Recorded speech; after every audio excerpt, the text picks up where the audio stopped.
red hot. Hello. Hello. This is the best trick you'll ever buy. First, you introduce your prediction and place it under an object. I always use a spectator with a Rubicon ball, but you can use a spectator with a brick, a spanner, a baby, or anything you want. And I'm going to leave that. Can I place that under the bottle? Is that all right? Yeah, so you know I'm not going to touch it or anything like that. I'll leave it right there. Then, the people you're performing for pick any number between 1 and 52, and then you deal down that exact amount of cards and stop on the card they select. 36, 37, and there is 38. I can see this card. You've arrived at 38th card. The 8 of diamonds. Mm-hmm. That is exciting, right? Yeah. Then you reveal your prediction, and it matches perfectly. My prediction is here from a different packet of cards, and that card is also the 8 of diamonds. Ooh. Thank you. Then you knock 'em for 6. Every single card is actually Oh. That was a plot twist. yeah. Plot twist. Plot twist. Plot twist. Plot twist. Plot twist. Plot twist. I wasn't expecting them to all be black, so I've not seen one of those tricks before. Absolutely amazed. Plot twist. And they can check 'em out. Exciting. Have a look. Here we go. Ooh, that's good. That was good. I like that one. I was surprised. I was. Exciting.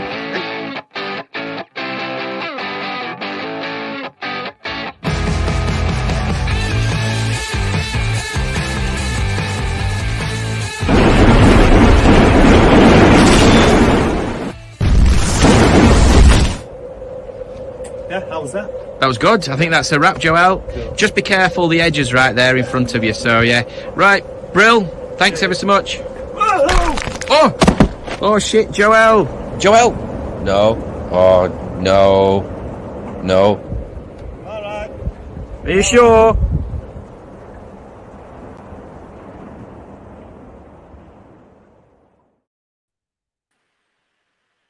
Hello, hello. How are you doing? Are you well? I'm all right. How beautiful has the weather been? It's been fab. The weather's been amazing. Oh, it's warm, isn't it?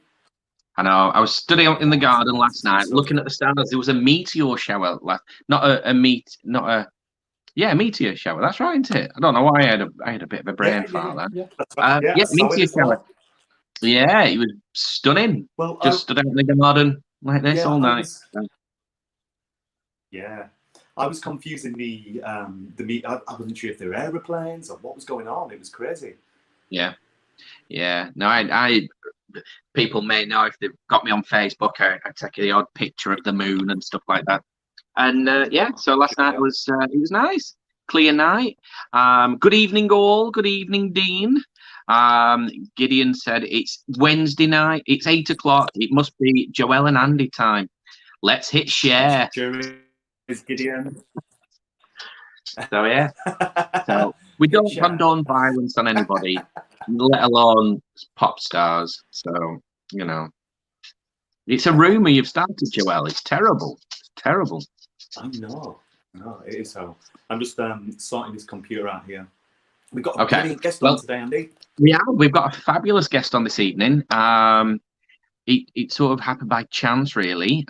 We asked a few weeks ago who people would like to see on, and this name came up quite a lot of times, more than pretty much anybody else, really. And as it happened, I'd just spoken to her, so so I thought, well, we'll give it a go, and she's made herself available for us. So I'm looking forward to it. We've got the challenge that we did last week. With the fabulous David Hand did a video for us. We'll put that in the descriptions below in the comments, so you can all see that as well. But it was a challenge with one single card. Yeah. How did you get on, Andy? It inspired me to go back and you and I have both been talking about this, going back and looking at stuff that we've previously not done, or looked at and gone, no, it's a bit beyond me. It's a bit, I've not got the right tools in my arsenal to do it. So I went back and I had a DVD that I bought years and years and years ago. Sort of learned the slides, but never practiced it. So I thought, right, I'll give it a go. Okay, So yeah. cool. So do you want to do them now, or do you want to do them after we've had Fay on? Let's do them now because I can see Okay. Fay's waiting. Well, Fay isn't waiting. Fay's a little bit busy at the moment. So Are you ready? Shall we do rock, paper, scissors to see who goes first? Are you ready? No, do you go on 3 or after 3? Do you go 1, 2, 3 or 1, 2, 3 and then go? These are important things. Okay, 1, 2, 3, like this. Okay. I threw paper out there. I threw paper out. I don't know if you realised, but I just threw paper then. So I know. Don't try and psych me out. Don't try and psych me out. I'm trying to get inside your mind a little bit now, Andy. Are you ready? I was born ready for rock, paper, scissors, my friend. Let's do this. Come on then.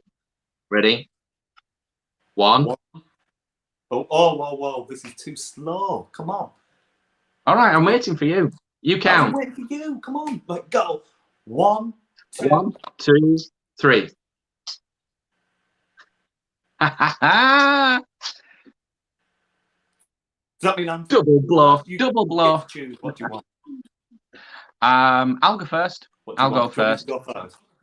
Okay. No, right, I'll do it. No, let me get mine out of the way. First. I lost. I'm the loser. I get to go first. Ready? How can you lose and still decide? Oh dear. Go on then. Go. Okay. This is mine. I usually do this. Do you know? I was thinking I haven't done this in such a long time. But when I usually do this, if I'm performing for a group of people, usually, I'll be honest, I usually do this for children when I've done like a little jumping stickman routine or something like that, and a kid's drawn on the card or whatever, and then I just usually do this. So I take. So hang on. What? Just so we're all clear, I've learnt a new routine, and you just do something that you do normally. Oh, yeah. Yeah. Of course. All right. This is it. I mean, right. Cheating. I can say it's not much and it isn't much, but I'm just going to. Okay. Is my camera running really weirdly? It's a bit slow. Yeah, no, it's running a bit slow, but yeah, it's okay. Sluggish. Yeah. Do you know, I might have to leave the chat in a little bit and then come back in. But okay, no problem. All right, okay. So this is it. You well, do your cheating card trick first, then. Come on. Okay, you give the card a little rip like this. Hang on, bear with me. I'm losing a lot of strength these days. It's the so we give. Come on, rip a card. The card a little rip, and you can see that's ripped, right? Can you see that's ripped? Yeah. You see the rip? Yeah, I mean, that is a real rip, right? I'll rip it a little bit more. You can see it is a real rip. And then, in fact, let's just rip it so it's in half, all right? And then we're going to take the pieces, both of the pieces, and watch them both. They instantly fuse back together, leaving us with the card. And that's basically it. And then everybody says, do that again. So what I usually do now, I take it and I rip it in half again, just like before. You rip it in half. I say, I tell you what, instead of this, I'm going to give you this half, and the next time you two meet, you'll put it back together, and the card will completely restore itself, or whatever. Oh, that's nice. You old romantic, you. I could do with knowing of people who are watching if my camera's going a little bit weird. If it's kind of it is a bit slow. Is it a bit slow? Yeah. Yeah, okay. Yeah, it's a bit slow. Okay, I'll try and sort this out and come back into the show, but I'll wait until Fay's in, and then I'll sneak out and try and sort it out. Okie dokie. Okay, so this is what I messed with. So you go like this, and then like this. Then if you give it a wave again, you can have it come back like this. Yeah? So you ready? Then you can rip like this, and you're left with the card like this. So it's a take on the card warp. It's a take on the card warp. Oh, David, what was that? Oh, that flashed up. David Hand. What did David? The meteor shower was in. Yeah. astronomy is another hobby. Yeah, I think a few magicians do. David, it tends to be one of those things. I think we just look like looking at the stars, don't we? We're aspirational. That's what it is. So yeah, Alex, I did a lecture for Wessex Magical Association on yesterday evening, actually, and then I think we're with Manchester. We're with Manchester next Monday, aren't we, Joel? We are indeed. Yeah, we're doing a lecture. Yeah, we're going to do the Real Workers Magic Lecture. Yeah, very exciting stuff. Great. We've been working on this for around about a year, and I'm really happy with where it's at.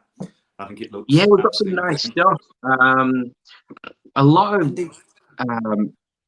what Wessex was amazing stuff. Well, Wessex was saying last night that a lot of the stuff that we were doing is both usable in real life and over Zoom meetings and that sort of thing. So it was it's nice. It's nice to get that sort of feedback because you work on all these things, and being creative in this sort of environment is not the best because when you and I get together and we're sitting in a room and we're messing and we're doing other things, it works far better than trying to say to you, well, Joel, if I bend it this way, what do you think? And you're like, no, I can't really see. So it is sort of stifling creativity a little bit. But yeah, so it is. I'm looking forward to it. It's going to be fab. So I'm looking forward to it. Is she ready? It's going to be great.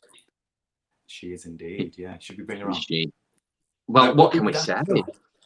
We could do with people hitting the share button. If you would do, then that would be brilliant. Yeah. Oh yes, of course. Yeah. Hit the share button. That'd be wonderful.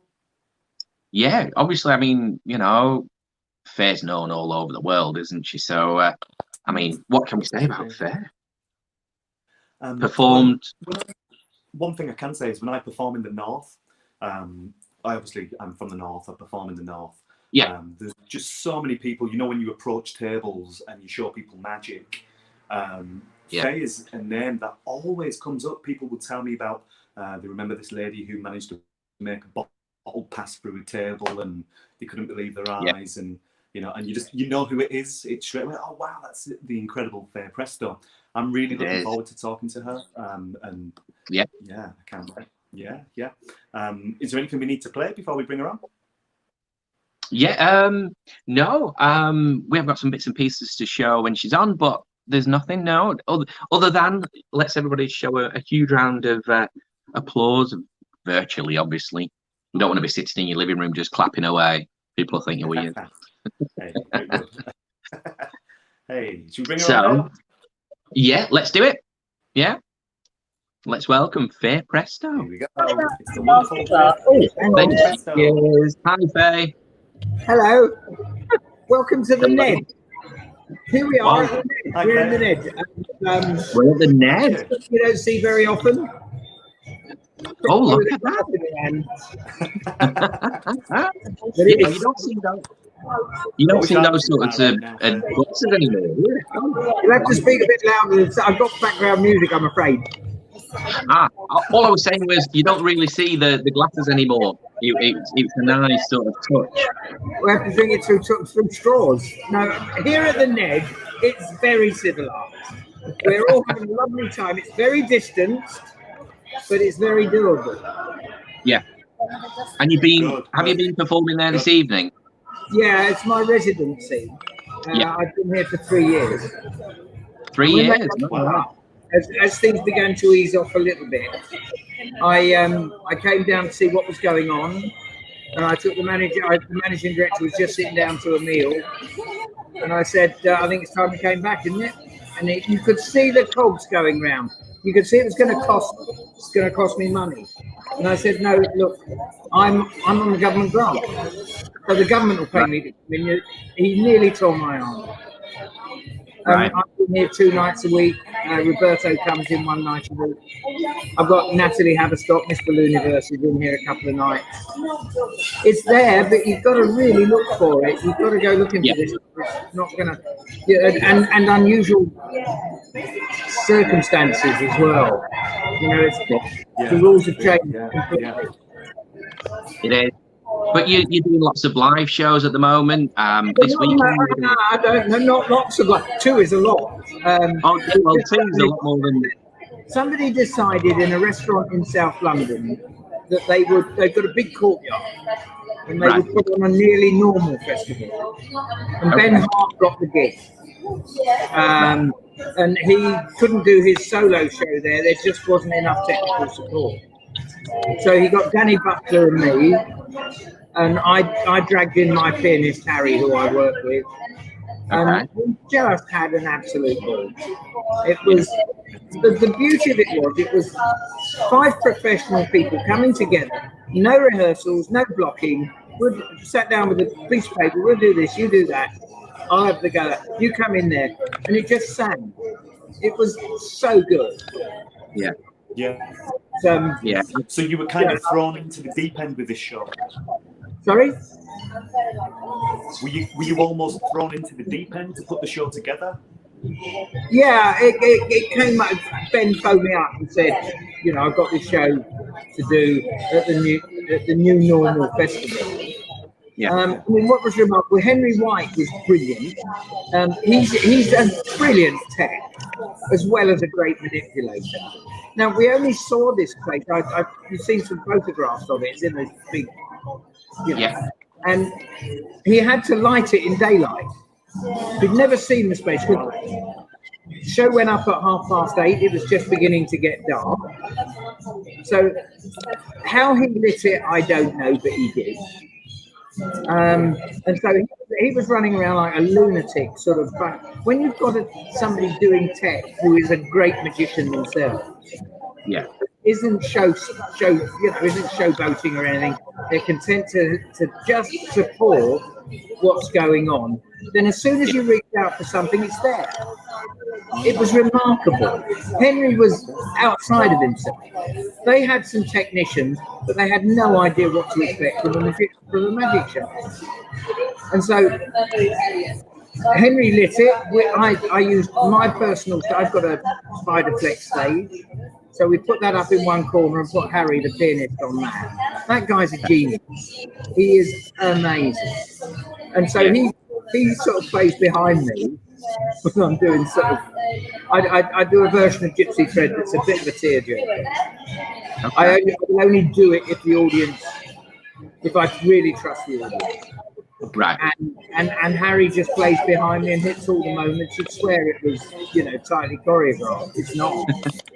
And we just had an absolute ball for 2 days. We just got back in that groove. It was Danny Butler was just outstanding. Yeah. And if you ever get a chance, if you want to see some real comedy, Danny Butler on Why I Don't Do Zoom is one of the funniest clips you'll ever see. Because right at the end, there is the moment that just hits the tear duct.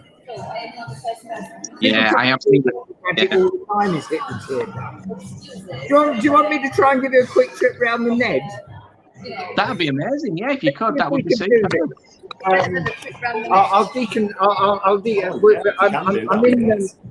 in Zobler's at the moment, which is one of the restaurants that's closed. But if I can get round this screen here, and then I'll turn it round so that this is the Ned. This is our Asian fusion restaurant over here. There are 8 restaurants in this building. Oh my word! We can sit 800 people down on a good day because we're trying to get it full up now. This is the hotel reception there. Yeah. Hotel reception.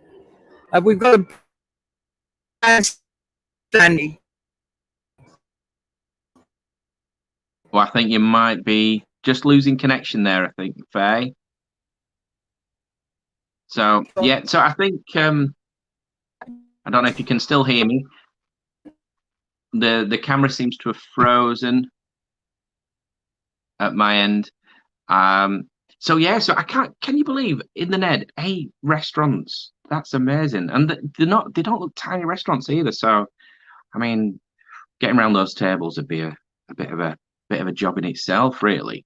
So we're going to try working hard. I think that's where Joelle's gone. I think Joelle's going to try and get Fay back online. If you've got any questions for Fay, drop them in.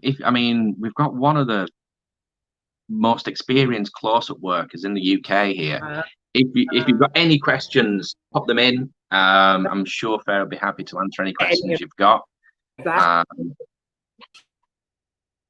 So there we go. So yeah, I think Fay's just dropped out just for a moment. So yeah, so out of Wi-Fi range or something. Yeah. But some of it. Yeah, we saw some of it. We got some reception. I'm sorry, I tried. No, we totally appreciate it. Yeah. So I mean, we have got some pictures from your performance at the weekend. So if we can pull those up. Do you want me to pull those up, Joelle, or do you want to do it? I'll tell you about them if you like. Yeah, of course, yeah. Do you want me to do it, Joelle? Yeah, I haven't got the technical way. I'm crying out loud.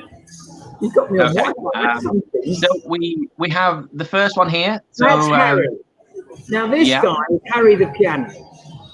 And I was working in a restaurant in the West End years and years ago, and there's a bloke playing cocktail bar in the corner.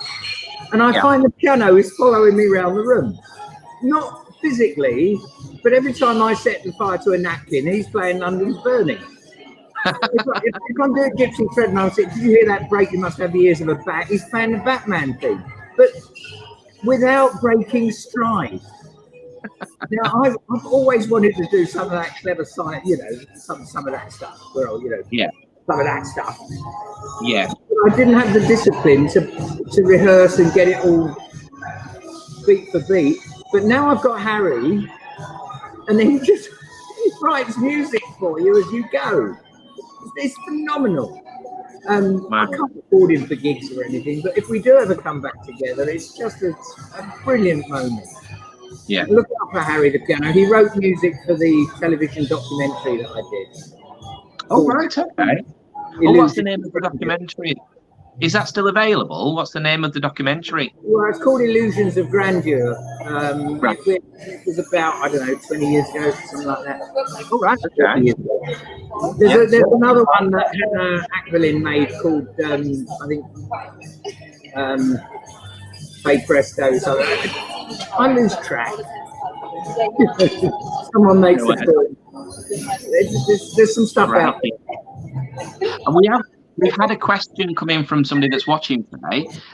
David Hand has asked, what's your favourite close-up routines? Well, the one that gets the most applause at the time. Okay. They're not really close-up routines. They're a selection of tricks that I know are going to hit that button. That you put together, you create a set every time you go to a table. You work out what people say to me, if I'm doing stand-up, what are you going to say? And I say, well, I don't know until I find out what they want to hear. Yeah. You put a line out, and when you listen to the laugh, you know where you're going to take them next. Yeah. Yeah, so you read the performers rather than... you're reading your audience rather than going in with stock lines and gags. It amazes me how people won't listen to their audience. Yeah, absolutely. It's all about them. And I know I've got ego the size of Texas, but when I'm working, it's about what do they want to see? What do they want me to do for them? Yeah. And in what sort of style do they want? Do they want a really robust, slightly bad language version? Are they very prissy? I mean, I was trundled out in front of the Princess of Wales at a banquet, her first ever banquet. All right. Now, nobody in that room is going to breathe unless. So I went for the table that had her sort of number one lady in waiting. Did that. I saw the eye contact between, you know, her first lieutenant and Diana herself. You could see the nod there. Oh, this is all right. Yeah. So then I went to the top table. Diana came with me, and I had the room. Wow. Right. And there's not enough worry about what the audience is getting in our industry. Yeah. It's all about what trick am I going to do? How am I going to do it? No, listen to them. They'll tell you. So you're almost creating the routine with them and with them in mind as well. So you're getting the feedback from them that'll lead you on to the next line or the next trick and that sort of thing. So how fast am I going to move? How robust am I going to be? Am I going to put this one in or leave this one out? You kind of write it as you go. Now, when you're working in a show like I was working with Ben, it needs a little bit more discipline. Yeah. Because you know you're one of a team of 4. But when you've got the kind of professionalism that Ben and Danny and co have, there's none of this. Oh, I'm doing the linking ring. You can't do the linking ring. I'm doing the rope routine. You can't do ropes because Ben knows that his rope routine is never going to impinge on mine, so he's pushing you the rope routine. And Ben says, "Will you do gypsy thread?" And I go, "Ain't gypsy thread's one of Ben's? Have you ever seen his version of it? It's just amazing." But there we are in a show, and Ben is saying to me, "Will you do yours?" Okay. Wow. I was crying. Harry was. By the time I'd finished the routine, because I tell him how it is, I will only do it when I trust an audience beyond measure. Okay. I was at the end of it. I was in tears. The audience was in tears. Harry was in tears. We had to, we just had to. It was a beautiful moment. Yeah. Do you structure a lot of your magic to have like a real emotional impact then? No, I want them to laugh and throw money. If now and again you will create that moment because it's appropriate. Yeah. You know, there's a clip somewhere of me working in a sick bay at Disney World with a girl who needed to get back on the rides. Right. Okay. And yeah, I think I did spin her a yarn and a story there. And it's an extraordinary moment when you see, we need entertainment. Yeah, we do. I carry around this image in my head of Vera Lynn on an army lorry in the middle of a war zone. Yeah. Now, nobody would put that together and undertake the logistics and put somebody in that danger if entertainment wasn't as fundamentally important as it is. Yeah. And so, yes, there is an emotional content, and I can hit that button occasionally. I'm not going to do a snowstorm and say, "Oh, the first time I saw snow, you know, I've never," because English people, a snowstorm is a bloody nuisance. You can't get to work. The kids are not going to get to school. Yeah. How are you going to try and I never saw snow as a child. It's fine. Rainbows. Now let's do rainbows. Rainbows are about new beginnings. Yeah. So, and I want to. If I'm going to do something emotional, I want to find that. But most of it is to have fun. I want to make you forget that there's a fucking virus. Sorry, I want you to forget there's a virus out there. For 10 minutes. Yeah. And it's true. If you are relaxed people, I'm not going to stick. I'm sorry, but I'm not going to stick a face mask down your throat. If you are clearly all sitting at the table with everybody's got face masks, I'll put one on. Yeah. But for me, I have to take what I'm going to do from the people I'm doing it. Yeah. Yeah. So you take your cues from them. Yeah, absolutely. Yeah. I'm having a lot of fun. Yeah, that's good. I mean, that's what we got into the industry for. Because I'm having it. Yeah. So, so the next picture we've got this picture here. That's Neil. That's Neil. Neil Kelso is Ben's sort of first lieutenant. Neil is the wind under under Ben's wings. He's there Right. every step of the way. He knows what Ben is going to do. Ben gets him places to fly a little himself. I love seeing that sort of thing in action. Everywhere we turned on Friday and Saturday, Neil was there, Right. making sure that Ben does a brilliant glass routine, with the glass in the frame. Yeah. While Ben is holding them on the stage with the rice bowls, Neil is back there making sure that the glass is absolutely beautifully polished and ready to go. And have somebody like Neil floating around, who's on the team and he's there in sport, is amazing. It must be amazing. Yeah. So that's Neil. He did he had a spot in the show. He did the torn up cards where you show them up. I don't know what's going on there. It's too complicated for me to know. But you end up with the two halves that match. Yeah. I have no idea how it works. Whenever I'm in an audience and someone's doing, I always get it wrong. So, but Neil is there. That's Neil. He's part of Ben's inner circle. He really does help Ben. I've got a question. I'm wondering who in magic has been your main inspirations? Who are my inspirations in magic? Yeah. Well, Arturo Brachetti was there at the beginning. Okay. And it's people like that who the magic is almost secondary to who they are and what they do. Topper Martin was amazing. Yeah. But I didn't really have any role models because there were no role models for me to have.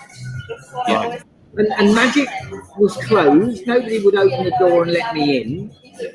And so I very much had to sort of carve my own path through it back in the 80s. Yeah. Wow.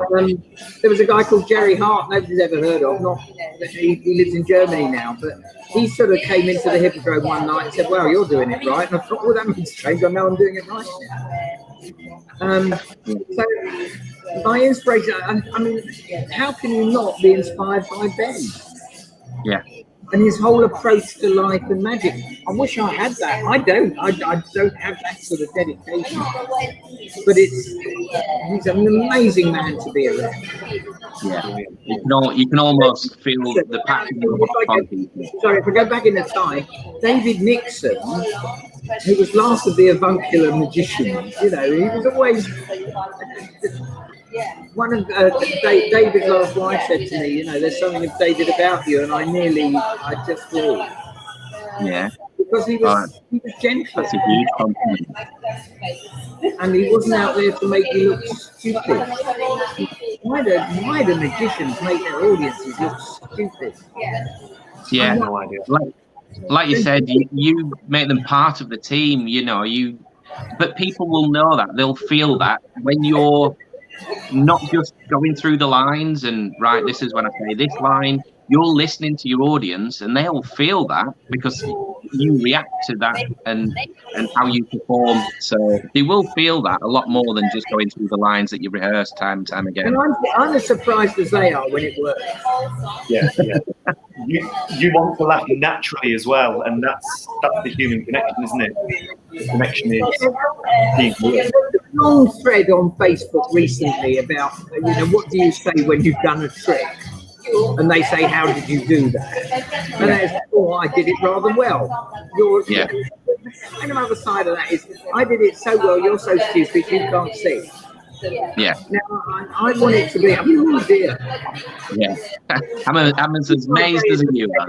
My biggest inspiration is Mickey Mouse's Wizards. Yeah. Where it all goes so terribly wrong. And Big Wizard, Big Magic has to come to your rescue and get you out of trouble. Yeah. Yeah. There's a lot of that in the way I approach it, I guess. That's a really wonderful way to look at it, really, where you almost like you're there, it's happening, and you've no idea how it's working. That's really nice. Yeah, that's a lovely way to look at it. It looked like if you could really do it. Yeah. What would it look like if you could really do it? And I'm in the position of, I just don't know how that happened. Where did that that was lucky. Yeah. And I'm as amazed as you are. Let's all be jolly entertained. Yeah. Oh no, that's amazing. We've had another question, Faye, from Richie Cotton. Ricky Cotton. Faye, are you able to judge the character of the people when you're working, or do you still get caught out with the odd person? As in them doing hard work. I see where you're going. I've probably done 100,000 faces. We did the sums. It's fairly rare for someone to catch me. I'll tell you something. Years ago, there was a bloke called Morley Budden who ran Practical Magic. And very early on, he'd got a guy called Albert Goshman, who many people will know, famous for making SpongeBob. He did a 4/8 assembly routine where a silver dollar kept turning up under a glass. We knew what he was doing. I was very early on. I'd been at it for about a year or so. And he knew everything there was to know about that routine. He had done it so many times. Yeah. He just knew everything that anybody could throw at him. And I remember thinking at the time, it must be amazing to get to that stage where you know that routine so solidly. Yeah. And about 5 years ago, I think I can do it like Al Goshman. I know my routines so well. Now I'll put new stuff in. Yeah. It's up to me to make the old stuff as entertaining as I can. If everybody at the table I went to said, "Oh, not that one," then I'll put something else in. Yeah. But to know your material is amazing. So it's very rare that I misread something. It's almost never, but it does happen. But not. And you go, "Oh, missed that one." But so you're very quick at bending it back to where it needs to be as well. Yeah. Feel it. Yeah, and in answer to your question, yes, they catch me out now and again, but it ain't often. Yeah. No, that's brilliant. So the next picture we have is Natalie. That's Miss Ballooniverse. She's sitting over there. Her. And we've just got her into the Ned doing stuff. And I love Natalie. She's amazing. She's stunning. And she just gets on with it. And it was very interesting because Ben said to me, "What shall we put at the start of the show?" This one we put together. Yeah. Natalie's just started coming into the Ned. And I said, "Well, let's stick Natalie out there." And he said, "Oh, I think we need to." I said, "No, put her on." And she just did the most brilliant warm-up. Okay. And Mark Hesketh, who's South London, and does a lot of the photographs at the Magic Circle, got some absolute stonkers. Now, you see, that was another thing. Sarah and Mark have been pretty much in lockdown since day one. All right. Actually, over the weekend, the first time they'd got out. And we'd engineered it so that they both felt secure. Mark took some amazing photographs. That picture of Harry is extraordinary. I was stunned at the ones of Natalie. She just glowed. And I'm so pleased to see that all happening. It's fabulous. And now she she tracks around at the Ned and does extraordinary things with latex. Yeah. I mean, you can actually see, I'll pull the photo up again. You can actually see the joy on her face. Yes, absolutely. I think if she'd have just been there for two people, I think she'd have just been like, oh, I get to do what I love and what I enjoy so much. You can see it on her face so much. You see a lot of different expression as well. So many different faces. I can't cope with these people. You see these manipulators. I'm so bored. I'm brilliant. Come on. No. If you watch my Yan Yan, right, watch her on HD. She's the Chinese girl. Yeah. Right now, if you watch her face is in action all the time, and you can see the joy that she is getting from what she's doing. Yeah. And I didn't notice it until I saw her act in HT, and I thought, that's how she's doing. And an awful lot of the women magicians are so much better at communicating their love, their joy, their wonder. Tina Leonard doing a linking ring is an extraordinary thing to watch. Yeah. I don't know if you know, and why they put her on opening an international magic convention when she should have closed it. Oh no, we've got to have the illusionists on. No, you haven't. And that moment where she just produces the rabbit at the end, it's out there on the net. Watch it. If you want inspiration, go and watch Tina Leonard with a linking ring and a silk handkerchief. Yeah. And we'll find the video. We'll put it in. Communicating with you. Yeah. Yeah, it is. I mean, I think sometimes we sort of aspire, because when I first started, it was Michael Close and that sort of people, and Michael and Ma you'd watch, and it would be very, not very deadpan, but it was all about the magic. It wasn't about the presentation as much. It was, all the magic. Whereas, like you said, when you go out and actually work at it and perform, the magic's almost secondary to the personality and the connection that you make with the audience anyway. Yeah, well, look at the fun Williamson is having on stage. I know, yeah. Yeah. How can you not go on stage and have fun? They're paying money to go out and have a great time. And when you see people who are really enjoying it and loving every second of what they're doing, it looks perfect. Great. I'm very pleased with this hat. It's a nice hat. I wish I had it. So so the final one from Saturday is this one. Ben, look at him. Yeah. Look at him. Every fibre of his body is involved in what he's doing. Yeah. And every fibre of his body is involved in telling you the story about what he's doing and why he's doing it, and taking you with him on that journey. Yeah. And so these photographs and marks I think are remarkable. And it's just extraordinary watching him at work. And so Mark hadn't been out for months, and suddenly he's like released from his prison.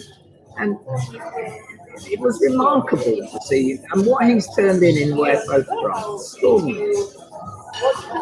Yeah, it is. I mean, I'll make a prediction: they'll never appear in the Magic Circuit. Oh, I don't know. There's some really nice photos there. Yeah. I mean, we've also got these as well. The event is such an interesting story, and how it came about and why and all of that. Yeah.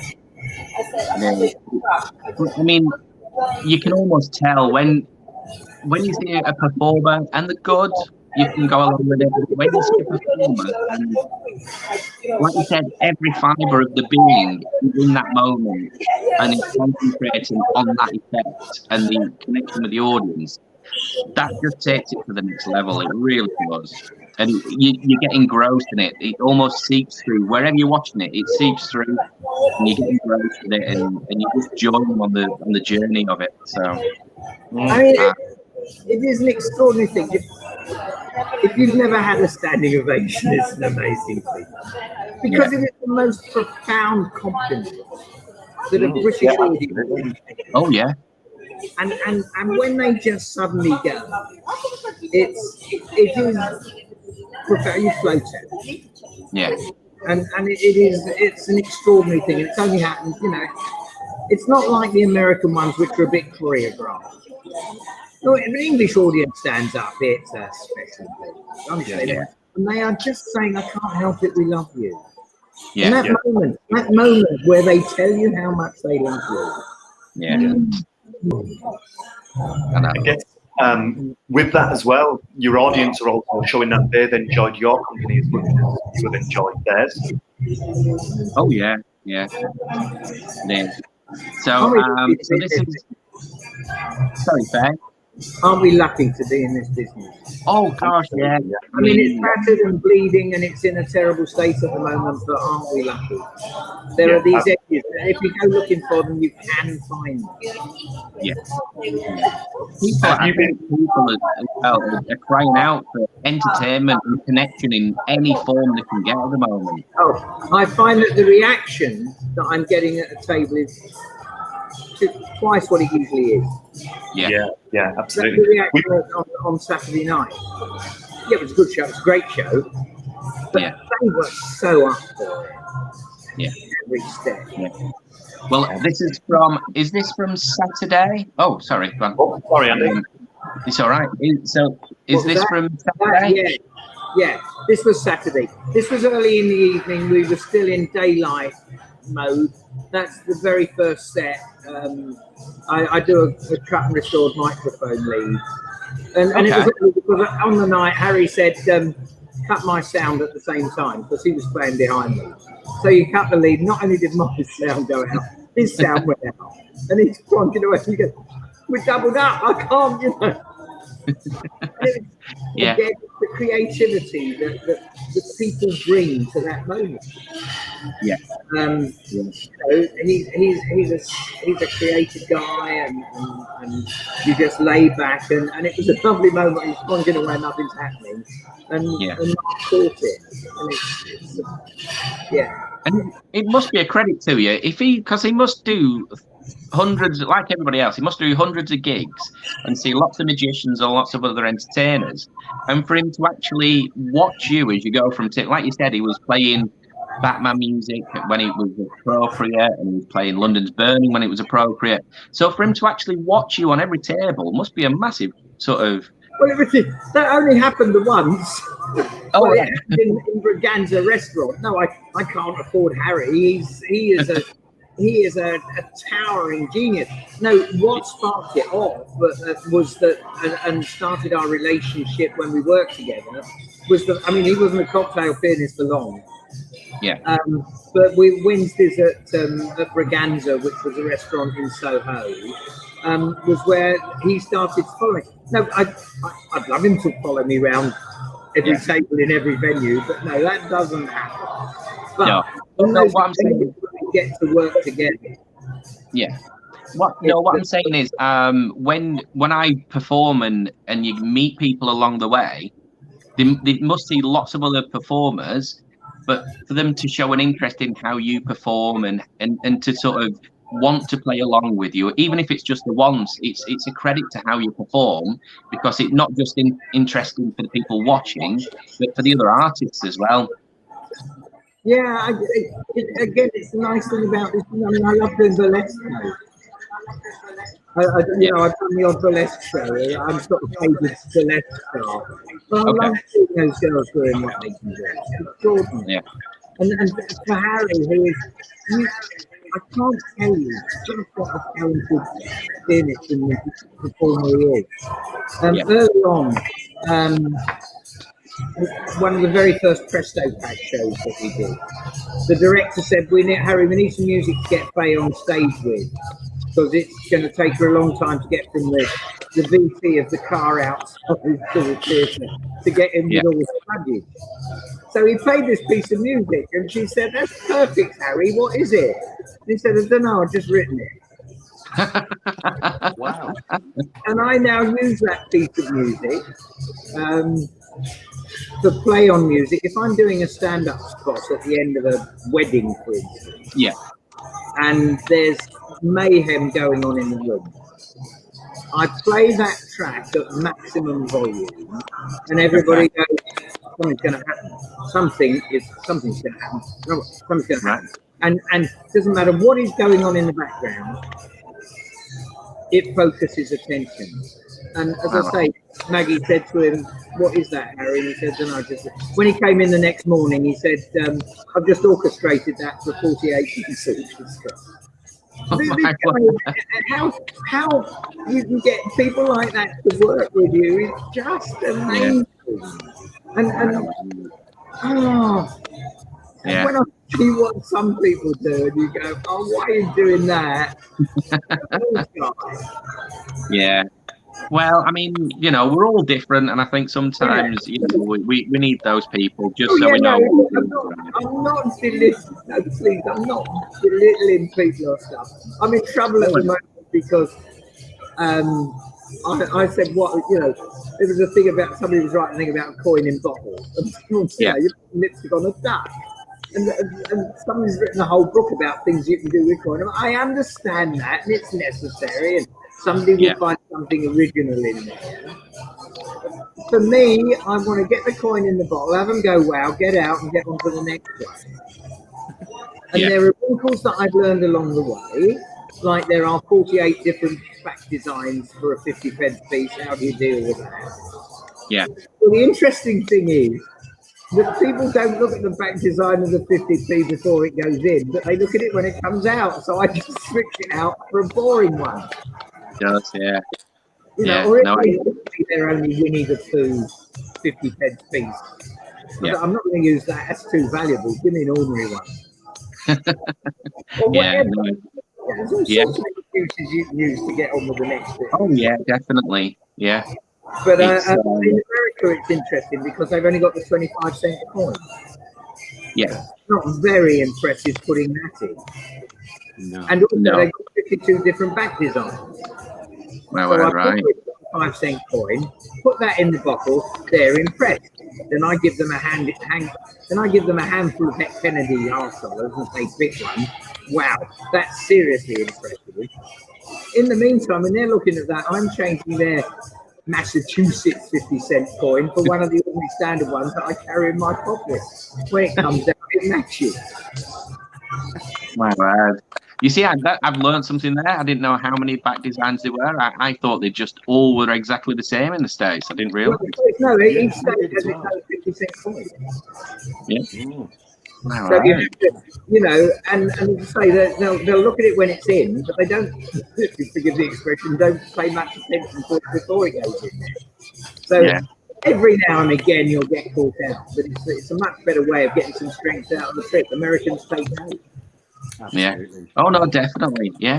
Well, we've had another question. Oh, go on. Yeah. No, it's all right. We've got another question. This is from Richie Cotton. I've got my glasses on, you see. It's all right. I'll read it to you. Yes. Richie's saying, out of all the places you have performed there, do you have any that stand out as exceptional and where your Paul favourite? McCartney pointed at me and said, Fay Presto, you're an effing genius. And the reason was it was for the Queen's Jubilee, and I had done a party that his band were having in Home House, and I'd stuck a signed coin on the outside of the window. Okay. It has to be signed if you're going to stick it outside the window, doesn't it? And thank you, Laura London. A very young Laura London had to climb across the balcony on the first floor to get it stuck to the outside of the window. But it did lead to this wonderful moment when Paul McCartney, in the middle of his warm up, they were blocking all the sets for the Jubilee concert. He just stopped, came down to the front of the stage, put his toes over it, pointed at me in front of 5 magicians who didn't really rate me. Because we were bored out of our crust. We had to sit. What are we going to do? Well, we'll go and watch the bands warming up. That'll be tuning up. And then in front of all these magicians who really didn't rate me, he pointed at me and said, Fay Presto, you're a genius. And then back to his sound check. I could have hugged him. Oh,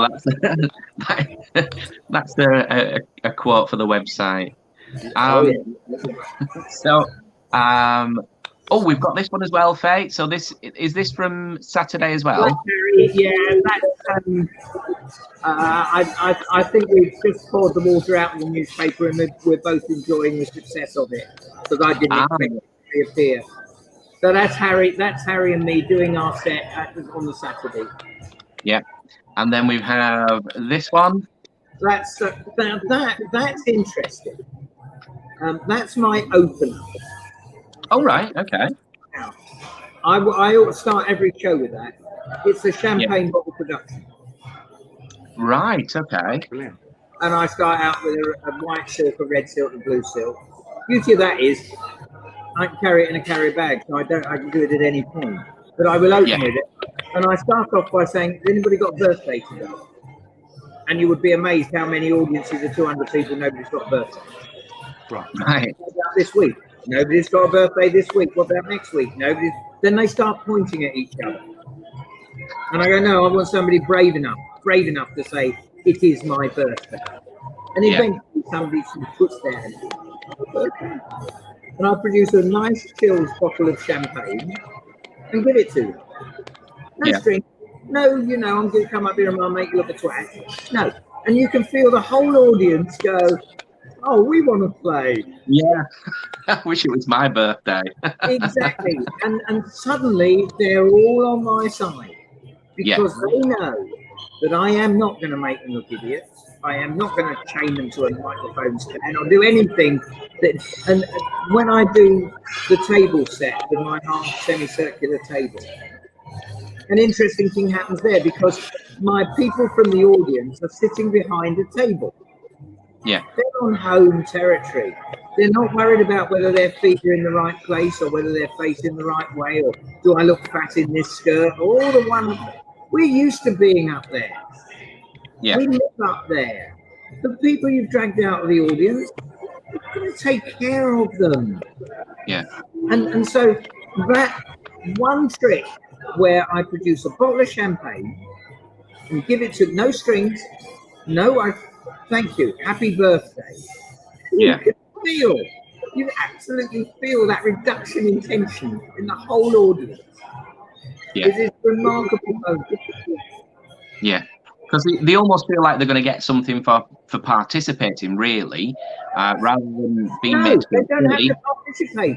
No, the whole point is there is no participation. It's not a reward for me making you look like an idiot. It's not a reward for. It's nothing. It's an absolute freebie handout. Thank you. Happy birthday. Yeah. And that's the moment when an audience goes, I'd quite like to join in now. And I do need an audience member to do some things occasionally. But it's usually nice and it's usually fun. Yeah. And I'm sure that's one of the reasons that they kind of like me to go back and do it all again. Yeah. And talking of people helping, are you finding any difference at the moment? Are people still willing to help quite often, or are they still? Yeah, I mean, I tend to toss the brainwave deck at them. You know, here's an invisible pack of cards on the other side. Yeah. Social distancing means I can't just catch it and I take it out the box because I don't want anybody to tell you that it's in the box. And then, you know, pick a card, turn it around, put it back in. There are a couple of things about the brainwave that I do that make it stronger. And one is don't pick the ace of spades. Many people do. Yeah. And then when they name the 7 of diamonds, they go, damn, I was expecting the 5 of hearts. Now that makes everybody at the table say, oh, that's the popular one. I thought it was the 7 of diamonds, obviously the 5 of hearts. And so it powers up the trick no end. And I put the jokers in. Right. So a pair of jokers at each end. Then the ace of hearts or whatever you start it with is 2 cards in. And the king of clubs isn't the last card. Right. Okay. And it powers it up. And I use roughing wax rather than a spray because as it begins to crack up in your kits, it's very easy to have a piece of wax and you can just very quickly rough them up. If you're relying on roughing spray, you've got to go and find the room where nobody's going to be reading for the next day. So I use do you use the same colour for backs and fronts, or because I know the original brainwave? My God, the number of times a bloke in a red tie has chosen the only red card in the pack, or his girlfriend's wearing a blue outfit, or that you're at a political rally and you pick the only Labour supporter in a Conservative pack. There's too much value in having that contrast card. Right. You know, the number of times you can match it to some. Number of times you got a bloke in a blue suit with a red tie, and he's picked a red card, so it's he's picked a black card, so it's the only red back. You know, it's just you use those things. They're too valuable to just chuck away. Oh, definitely, yeah. No, that's. The reason I asked is I use the brainwave deck quite a lot. Mine's set up a little bit different than yours, but it's such a wonderful tool, and especially nowadays, you can do it socially distant. You can get all the lines and everything else in. And it's I think people really underestimate that. I mean, obviously the invisible deck and all that. That is the best card trick in the world. How can there be a better trick? I've just pulled out of your head and did it in advance. Any card you could think of. Yeah. If you can do something better than that easily, please tell me, because I'll have it. Yeah. Oh, no, definitely. I think it is, yeah. Very powerful. The card on the outside of the window is very powerful. But there's nothing. What? I've got a royal running flash of clubs. That's really good. That's amazing. I'm really swept away. Because you're clever. But how could you possibly know that I was thinking of the 7 of diamonds and there's the 3? It's for me. It's the most powerful thing there is. And yes, I love that contrast. Yeah. That's good. And I love it when they pick a joker. Oh, boy. Yeah. When you do you have a joker on each side then? So if you have jokers at each end. So now I can say to them, what colour back did your joker have?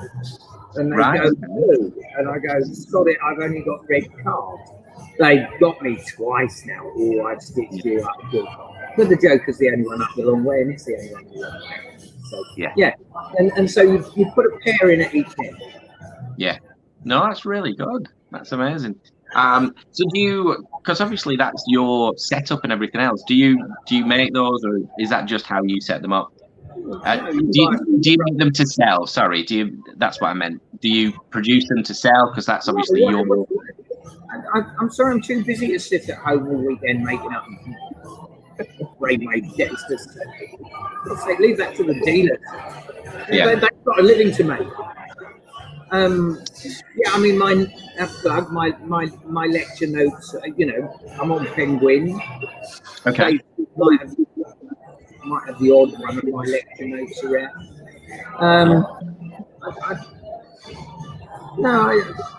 Girls need a thumb tip. I've got to get that sorted out. Do you have a preference with thumb tips? I know some people do. I like the hard ones, the Vernet ones. Yeah, they tend big to be Vernet. I've got hands the size of buses. Right. And I used to put a bright red nail on because I've got bright red nails.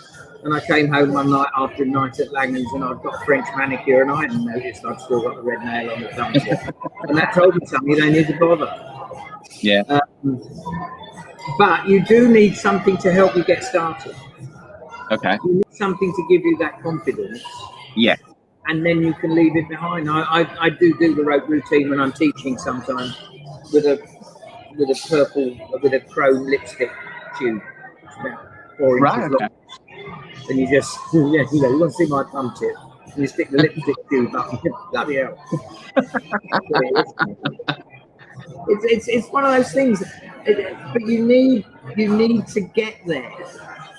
Yeah. You need what it is. You need to get there. This is this one. All right. Yeah, I have done the rope. I have done that teaching the rope routine, and they don't see it. But look at it. Now, if you get away with that, you can. I wouldn't do it for.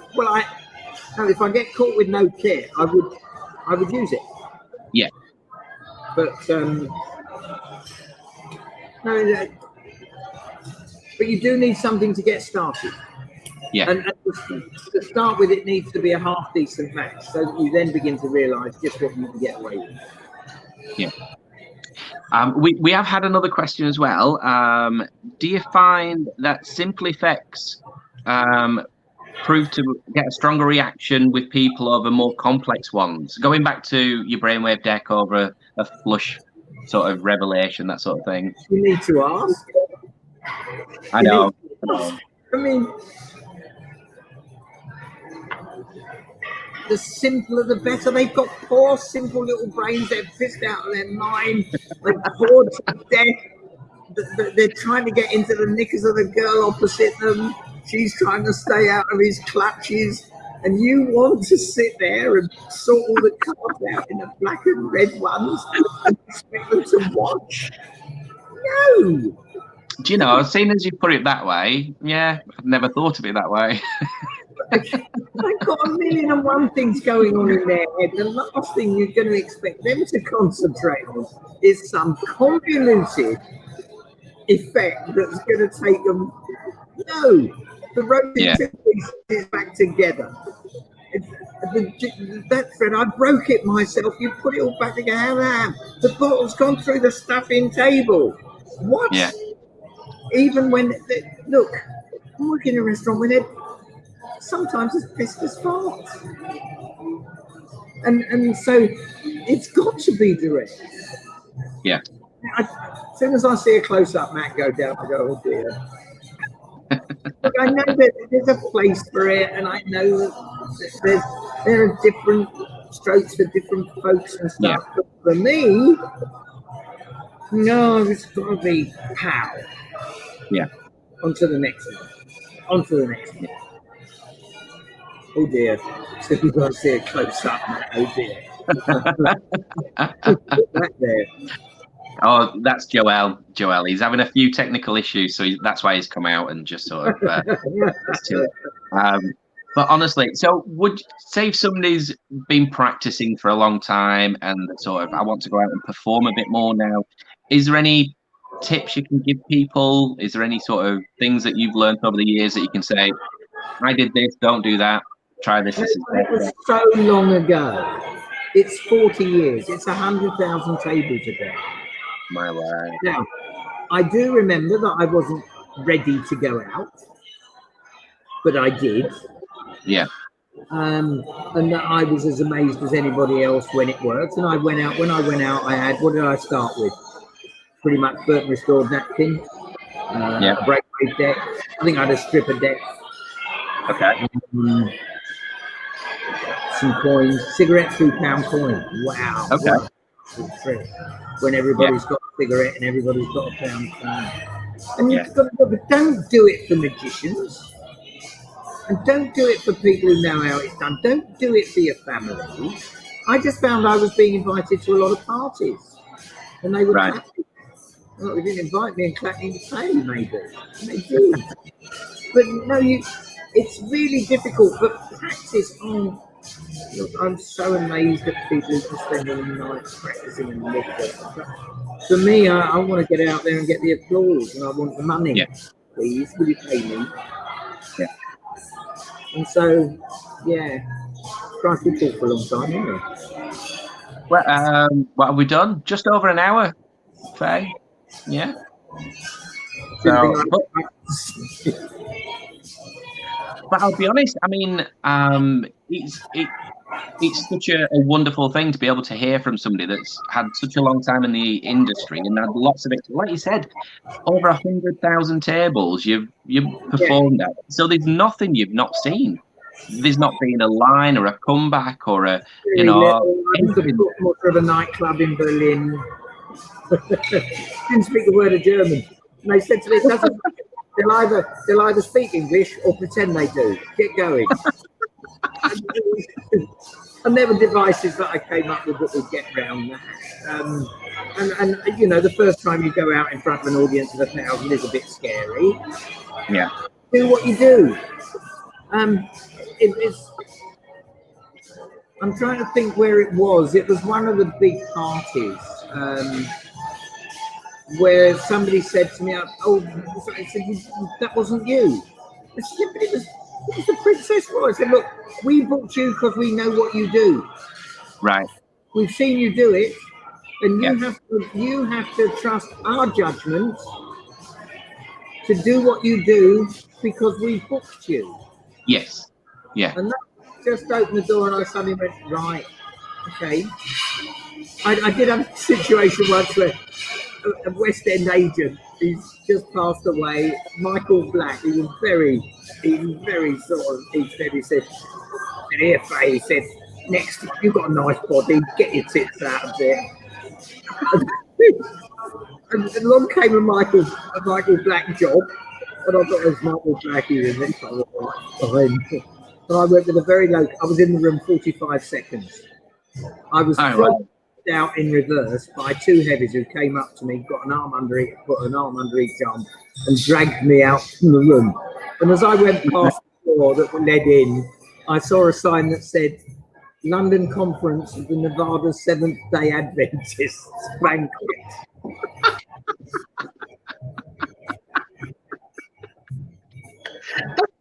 Oh dear.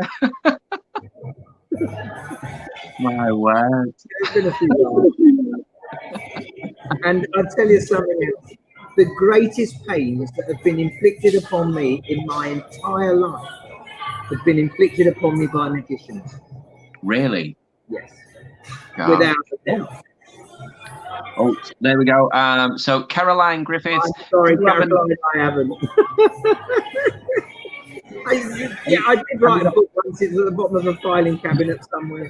I can't believe that my life's been that interesting, in a way. Oh. And I've forgotten so much now. I should have done it 10 years ago, but the brain's going. Do you keep any sort of memorabilia or anything like that from things that you've done? Not really. No. Not a dress rehearsal. You're only here once. There's some bits and pieces. I've got a very nice Urte pack of playing cards from my time at Silk Cut. There's one or two things that I've sort of gone, yeah, I'm hanging on to that. But it's full of crap like every other magician. Yeah, but I mean, I've got 3 zigzags. Why have I got 3 zigzags? In case you run into triplets. I did do the zigzag as close-up once. Really? Yeah, I did it in. I took it into Langhams, did it as close-up. Right. And it was very funny. Charles Dance was watching it, and he was just waxing lyrical, and And about a fortnight later, I looked in the corner. It was still there. I'd forgotten to take it out. It was still stuck in the corner of the bar. So I did it once at the top end of the restaurant, and then I pushed it all the way. I was at the bottom end of the restaurant, right down by the bookcase. And I said to someone, would you like to see something a bit bigger? And they said, yes. So I pushed it. I stopped the whole damn restaurant. I pushed this thing, wove it down through the tables all the way to the bottom of the restaurant. I threw the doors open. I said, right, where's Scott? He was the waiter I had trained to be in this zigzag. Right. For the documentary. And I said, where's Scott? And they went, he's gone home. Problem. So what I did was, I was still slim enough to get in it in those days. Right. I got in it and I talked to a member of the public at the table through doing the zigzag. He put the blade in. I said, go around the side, see that handle? Pull it. He said, no, I can't. I said, pull it. He said, it'll kill you. He said, pull it anyway. And so I did the zigzag in it, and it was a good present. If I was thin enough, I'd be doing it today. I would get the bloke I've given the bottle of champagne to out of the audience and said, now you're going to earn that champagne. Oh, there we go. I don't think anybody can say they've done zigzag close up. I don't think anybody else could pull that off. It's a great close-up trick. Throw a waiter in it. Yeah. That's what it's doing. Yeah. Pack small, play big. But you've got to know the space well in there. Yeah. It was back in the Michael Caine days. Honestly, you'd have a table with Frank Sinatra at one table, Sammy Davis Jr. at another, Cagney and Lacey having dinner together. It was extraordinary. God, that's amazing. And little old me with a brainwave deck. Yeah. A spring and a brainwave deck and a thumb tip. No close up that. And it was extraordinary. The Hippodrome was amazing. Yeah. Now, I must admit, so something I have noticed, and it's something that I've noticed because I work in a lot of the same venues. You seem very relaxed there, and almost like you could pretty much do whatever you wanted to do because you built up so much trust with the people at the Ned that you could say, I'm doing this tonight and I'm doing this, and they go, fair, do whatever you want to do, because they know that you would only do things that would be in best interest. But You can hit the king over the head with the pig's bladder, so long as it's funny. Yeah. For everybody. Yeah. Now you can do anything so long as it's funny. Yeah. I've got to go. I've got a restaurant out here. I'm supposed to be entertaining. Oh, you're meant to be working now? I'm in the residency. I've just taken it. Oh, fair. You think this is my house? Well, I have heard rumor about the fees, Faye. Sorry? I have heard rumors about the fees. The bees? Fees. The fees. The fees? The amount of, yeah, the fees. Look, that's all bollocks as well. I'm here at the Ned for free because it's February for the last 3 years. And every now and again, someone will come and pay a lot of money for me. Yeah. But like everybody else, you get what you can get. Yeah. You know, I don't have very big expenses, and the flat's pretty much paid for. But yeah. No, I mean, every now and again, somebody offers me a serious amount of money to do that. Well, why not? Well, fair. I shall let you get back to it, but before I do, we'll play this because this is from Saturday evening.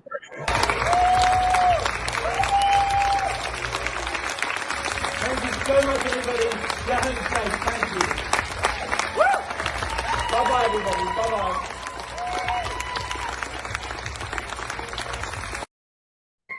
It's the most profound compliment. Yeah. An audience can pay you. It is. It is, and to get it from a British audience, it's the kindest, most lovely thing they can do for us.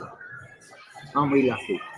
We are. We're very fortunate, and we've been lucky this evening because Faye, thank you so much for coming on this evening. I know you've taken time out from your residency, and we appreciate it. So thank you so much. What I will do is, in the description below, I'll put your link for your lecture from Penguin.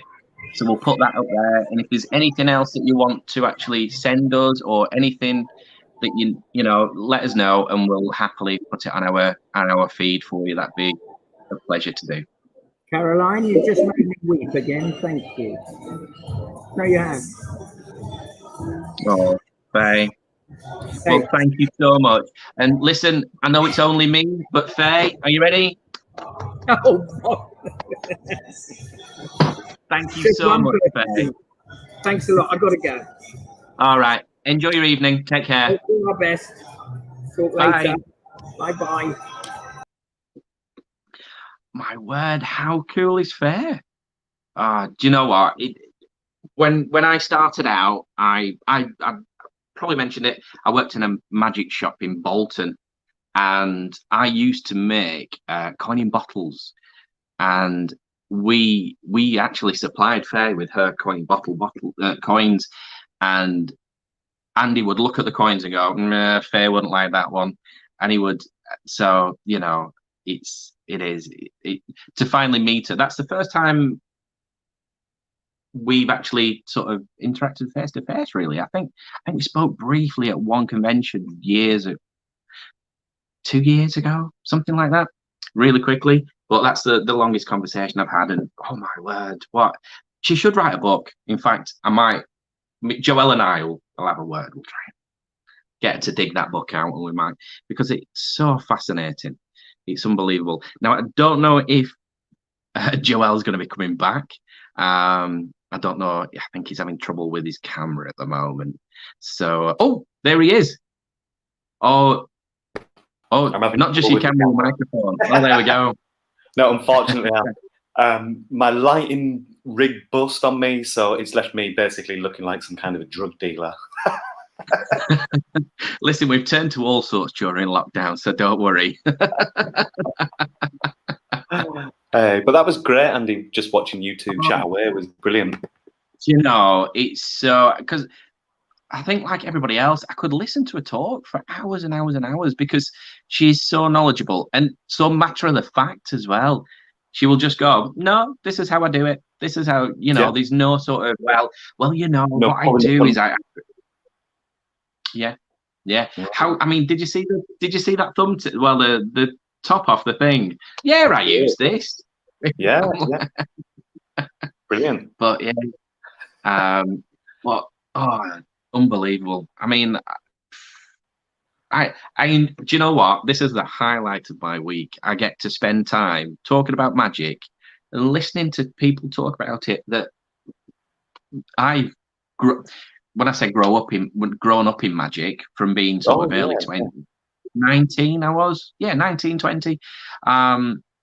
I got into it, and you'd hear about these names, and you know, Fay Presto, she does bottle through table and blah blah blah. Oh, and she, and then I get to talk to them, and they're nice to me, and it's really bizarre. We've had quite a few good comments as well. Caroline says it shows that she loves magic and performing. So much love. Alex, people respect quality. Truly an amazing night. Thanks, Fair. Yeah, thank you, Fair. And Alex says, when she says that's how it works, that is how it works, because she, as we said, don't pull any punches, straight to the point. But how long had she said she'd done it? 40 years. If she wasn't doing anything right, she wouldn't be working. You know what I mean? So she's got to be doing the right thing. It's like Harry Robson.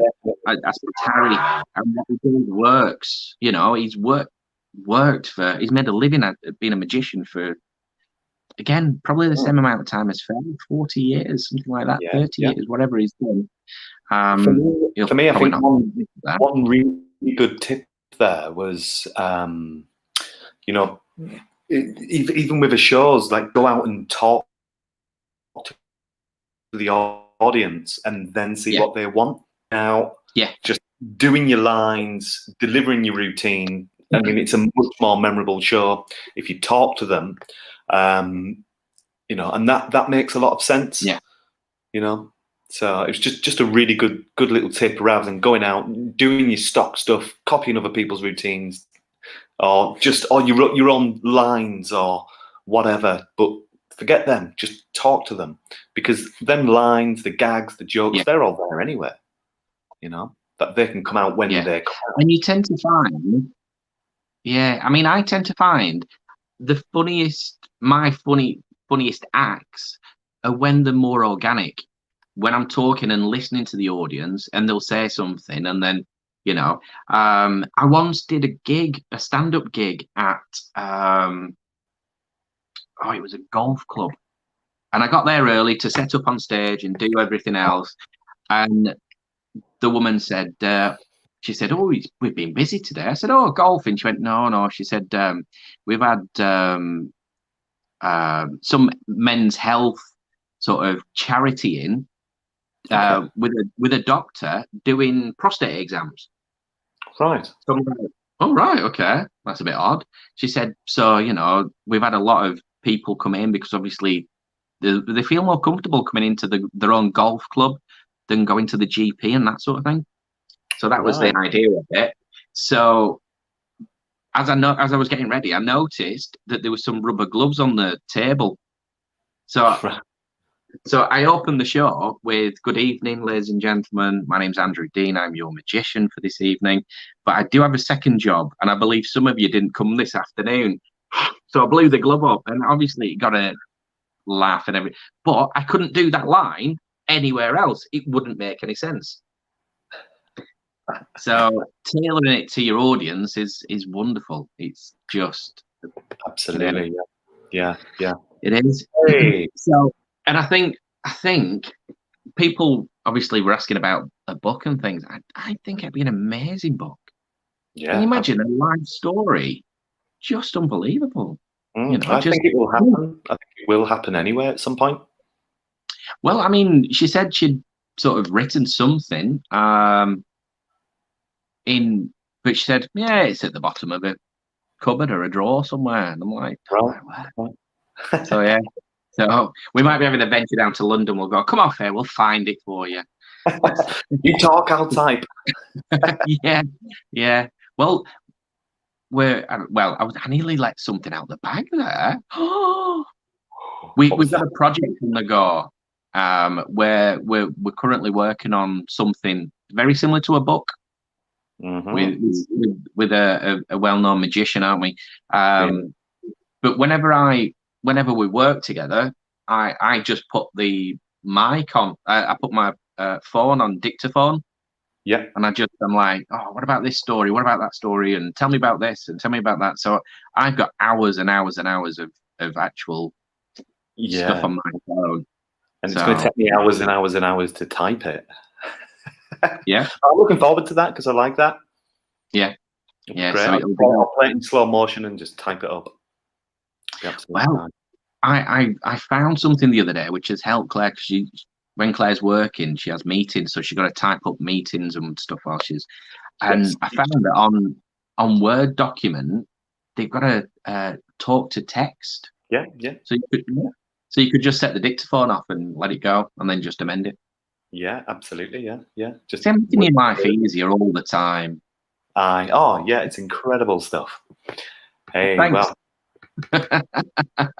Well, it's an early one tonight, 9:30. Great. Well, it's a hot night. I think people are tired. My software is really struggling for some reason. I have no idea why. I don't know. Well, I hope everybody's enjoyed it. Share it in all the groups, everything else that we need to do. Obviously, show your love for Fay and share it around as much as you can, because obviously it would help everybody out. And we will put the link on our Facebook page for Fay's lecture at Penguin. So if you want to go and do that, because obviously she'll teach all the classic stuff and how to approach and all that sort of stuff. And it is really good. Did you see her lecture at Blackpool? No, I didn't see it. Did you? I was working, unfortunately. I saw bits because I was comparing the other room, and I sort of, because the sort of half an hour difference between start times, and I did fire up to go and have a look actually. Right. But yeah, it's not like anything. I don't really want to give too much away. No, but don't worry. No, get it. It's fab. If you wanting to work for restaurants, if you wanting to work around tables, if you want to do close up around weddings, it's fabulous because the way she structures a lecture, right, it covers every aspect of it. Approaching, what to do, where the glasses are on the table, everything. Well, just with a little chit chat there with Fay, I mean, we just got so much advice just from chatting away. I mean, I think Fay was probably just giving advice just through talking and probably not even realizing that there was so much advice. So if it's a structured lecture to be giving all that advice and information, then it's going to be full chock-a-block. Absolutely.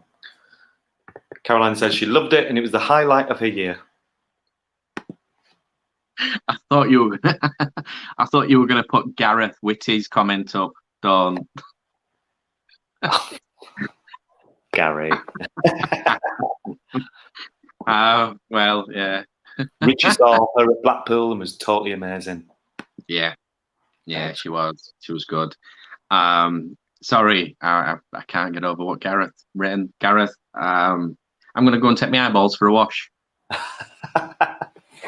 I'm not going to hit it up on the screen.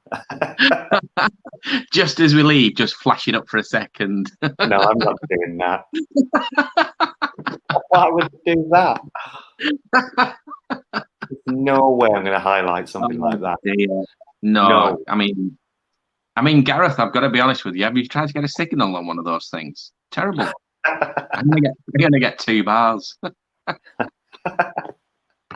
Blimey neck. I'm going. Andy. Oh dear. So do we want to set a challenge for next week? We've got the fabulous Harry Harrington next week. Yeah, the creator of Wallet Hacker. Wallet Hacker. Don't stick your tongue out, Gareth. Not becoming of you, young man. Gareth will probably quite like some of Harry's material, actually. Yeah, he's got some great stuff. I spoke to him and he said he's actually created some stuff just for us. So Right. we'll be seeing stuff that is never seen the light of day. Oh, So, he's written books. He's done all sorts of stuff, and he's only really young. He's got to be early 20s. He's just full of brilliant ideas, and we had a right laugh with him at that. Talented, young, attractive. I hate him. I hate him. I love him really. so yeah, Harry Harrington next week. Harry Harrington next week. Tune in. We'll be doing some mail shots out because we've got some interesting stuff. So keep an eye on our website, and let us know if you want any. We do what we can for you. So if there's anybody else that you'd like to see on the show, give us a shout. Let us know. We should try and get Cher on the show. What? And just so you can deck her. Yeah, and I'll turn back time. We'll. Oh my god! Sorry. I don't think that didn't even fit, did it? Come on.